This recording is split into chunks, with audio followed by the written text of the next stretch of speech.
जय माता दी सभी को। आज हम आपके लिए लेकर आए हैं दुर्गा सप्तशती का 5वां अध्याय। अध्याय सुनने से पहले प्लीज़ हमारे चैनल को लाइक शेयर सब्सक्राइब जरूर कर ले। तो चलिए जानते हैं। देवताओं द्वारा देवी की स्तुति। चंडमुंड के मुख से अंबिका के रूप की प्रशंसा सुनकर शुंभ का उनके पास दूध भेजना और दूध का निराशा लौटना।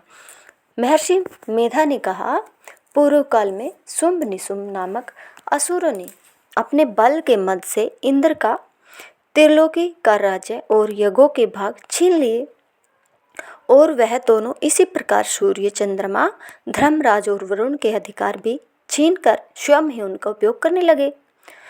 वायु और अग्नि का कार्य भी वही करने लगे और इसके पश्चात उन्होंने जिन देवताओं का राज्य छीना था उनको अपने अपने स्थान से निकाल दिया। इस तरह से अधिकार छीने हुए दैत्यों तथा दैत्यों द्वारा निकाले हुए देवता अपराजिता देवी का स्मरण करने लगे कि देवी ने हमको वर दिया था कि मैं तुम्हारे संपूर्ण विपत्तियों को नष्ट करके रक्षा करूंगी। ऐसा विचार कर सब देवता हिमालय पर गए और भगवती विष्णु माया की स्तुति करने लगे।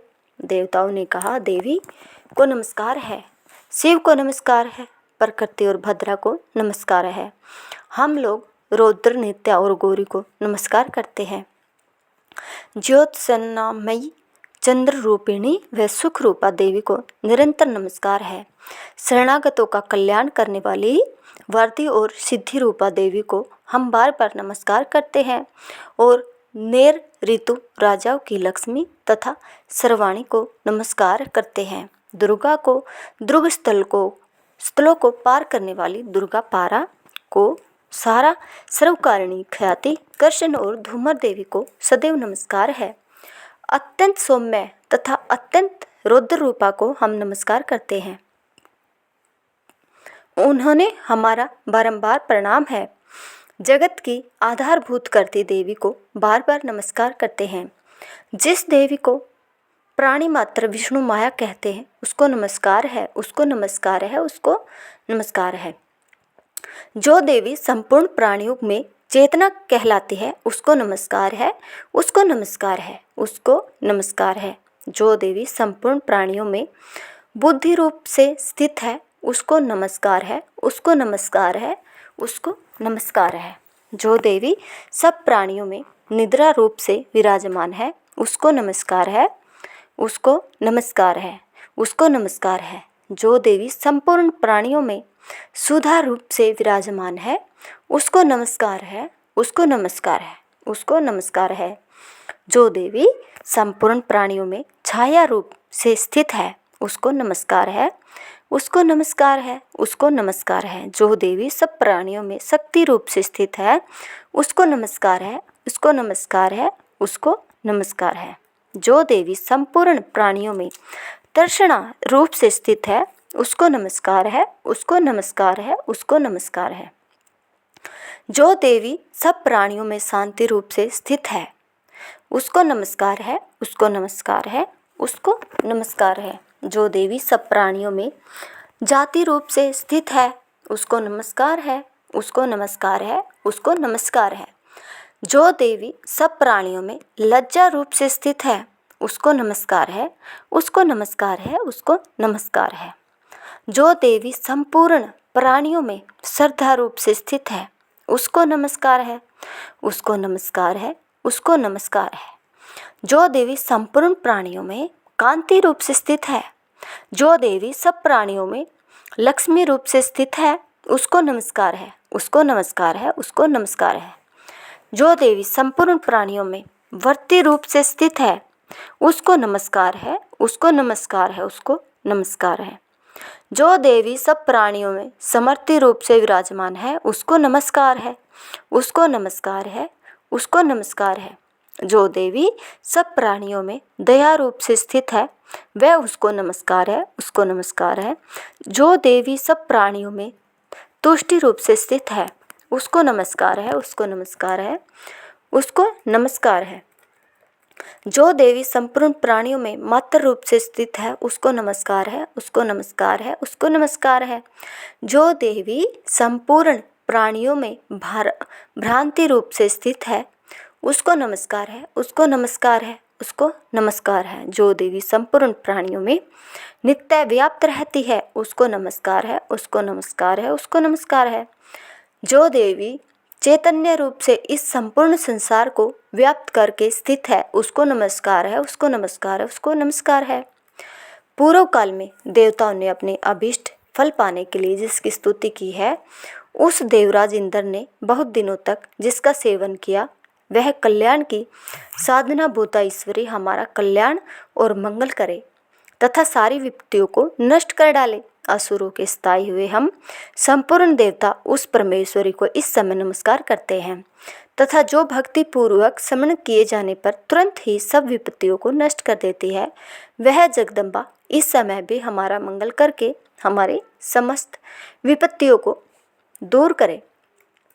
महर्षि मेधा ने कहा, हे राजन, इस प्रकार जब देवता स्तुति कर रहे थे तो उसी समय पार्वती देवी गंगा में स्नान करने के लिए आई। तब उनके शरीर से प्रकट होकर शिवा देवी बोली, शुंभ दैत्य के द्वारा स्वर्ग से निकले हुए और निशुंभ से हारे हुए यह देवता मेरी स्तुति कर रहे हैं। पार्वती के शरीर से अंबिका निकली थी, इसलिए उसको संपूर्ण लोक में कौशिकी कहते हैं। कौशिकी के प्रकट होने के पश्चात पार्वती देवी के शरीर का रंग काला हो गया और वह हिमालय पर रहने वाली कालिका देवी के नाम से प्रसिद्ध हुई। फिर शुंभ और निशुंभ के दूत चंडमुंड वहां आए और उन्होंने परम मनोहर रूप वाली अंबिका देवी को देखा। फिर वह शुंभ के पास जाकर बोले, महाराज, एक अत्यंत सुंदर स्त्री हिमालय को प्रकाशित कर रही है। वैसा रंग रूप आज तक हमने किसी स्त्री में नहीं देखा। हे असुरेश्वर, आप यह पता लगाए कि वह कौन है और उसको ग्रहण कर ले। वह स्त्री स्त्रियों में रतन है। वह अपनी क्रांति से दसों दिशाओं को प्रकाशित करती हुई वहाँ स्थित है, इसलिए आपको उसका देखना चाहिए। हे प्रभु, तीनों लोकों के हाथी, घोड़ों और मणि इत्यादि जितने रतन है वह सब इस समय आपके घर में शोभ्यमान है। हाथियों में रतन रूप एरावत हाथी और ऊंचे श्वा नामक घोड़ा तो आप इंद्र से ले आए हैं। हंसों द्वारा जूता हुआ विमान जो कि ब्रह्मा जी के पास था, अब भी आपके पास है। और यह महापद नामक खजाना आपने कुबेर से छीना है। समुद्र ने आपको सदा खिले हुए फूलों की किंजी लकनी नामक माला दी है। वरुण का कंचन की वर्षा करने वाला छत्र आपके पास है। रथों में श्रेष्ठ प्रजापति का रथ भी आपके पास ही है। ये हे दैत्येंद्र, मृत्यु से उत्क्रांति का नामक शक्ति भी आपने छीन ली है और वरुण का पास भी आपके भ्राता निशुंभ के अधिकार में है। और जो अग्नि में न जल सके ऐसे 2 वस्त्र भी अग्निदेव से आपको दिए हैं। हे दैत्यराज, इस प्रकार सारी रतन रूपी वस्तुएं आप संग्रह कर चुके हैं, तो फिर आप यह कल्याणकारी स्त्रियों में रतन रूप अनुपम स्त्री आप क्यों नहीं ग्रहण करते? महर्षि मेधा बोले। चंडमुंड का यह वचन सुनकर शुंभ ने विचार किया कि सुग्रीव को अपना दूत बनाकर देवी के पास भेजा जाए। प्रथम उसको सब कुछ समझा दिया और कहा कि वहां जाकर तुम उसको अच्छी तरह से समझाना और उपाय करना, जिससे वह प्रसन्न होकर तुरंत मेरे पास चली आए। भली प्रकार समझाकर कहना। दूत सुग्रीव पर्वत के उस रमणीय भाग में पहुंचा जहां देवी रहती थी। दूत ने कहा, हे देवी, दैत्यों का राजा शुंभ जो इस समय तीनों लोकों का स्वामी है, मैं उसका दूत हूँ और यहाँ तुम्हारे पास आया हूँ। संपूर्ण देवता उसकी आज्ञा एक स्वर से मानते हैं। अब जो कुछ उसने कहलाया था वह सुनो। उसने कहा, इस समय संपूर्ण त्रिलोकी मेरे वश में है, जो संपूर्ण युगों के भाग को पृथक पृथक में ही लेता हूँ। और तीनों लोकों में जितने श्रेष्ठ रतन है वह सब मेरे पास है। देवराज इंद्र का वाहन ऐरावत मेरे पास है, जो मैंने छीन लिया है। ऊंची सवरा नामक घोड़ा जो क्षीर सागर मंथन करने से प्रकट हुआ था, उसे देवताओं ने मुझे समर्पित किया है। हे सुंदरी, इनके अतिरिक्त और भी जो रतन आभूषण पदार्थ देवताओं के पास थे वह सब मेरे पास है। हे देवी, मैं तुम्हें संसार की स्त्रियों में रत्न मानता हूँ, क्योंकि रत्नों का उपभोग करने वाला मैं ही हूँ। हे चंचल कटाव वाली सुंदरी, अब यह मैं तुझ पर छोड़ता हूँ कि तू मेरे या मेरे भाई पराक्रमी निशुंभ की सेवा में आ जाए। यदि तू मुझे वरेगी तो तुझे अतुल महान ऐश्वर्य की प्राप्ति होगी। अतः तुम अपनी बुद्धि से यह विचार कर मेरे पास चली आओ। महर्षि मेधा ने कहा, दूत के ऐसा कहने पर संपूर्ण जगत का कल्याण करने वाली भगवती दुर्गा मन ही मन मुस्कुराई और इस प्रकार कहने लगी। देवी ने कहा, हे दूत, तू जो कुछ कह रहा है वह सत्य है और इसमें किंचित मात्र भी झूठ नहीं है। शुंभ इस समय तीनों लोकों का स्वामी है और निशुंभ भी उसी की तरह पराक्रमी है, किंतु इसके संबंध में मैं जो प्रतिज्ञा कर चुकी हूँ उसे मैं कैसे झुकला सकती हूँ। अतः तू मैंने जो प्रतिज्ञा की है उसे सुन। जो मुझे युद्ध में जीत लेगा और मेरे अभिमान को खंडित करेगा तथा बल में मेरे समान होगा, वही मेरा स्वामी होगा। इसलिए शुंभ अथवा निशुंभ यहाँ आवे और युद्ध में जीतकर मुझे विवाह कर ले।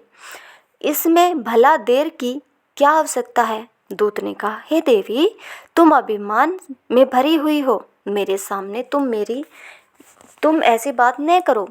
इस त्रिलोकी में मुझे तो ऐसा कोई दिखाई नहीं देता जो कि शुंभ और निशुंभ के सामने ठहर सके।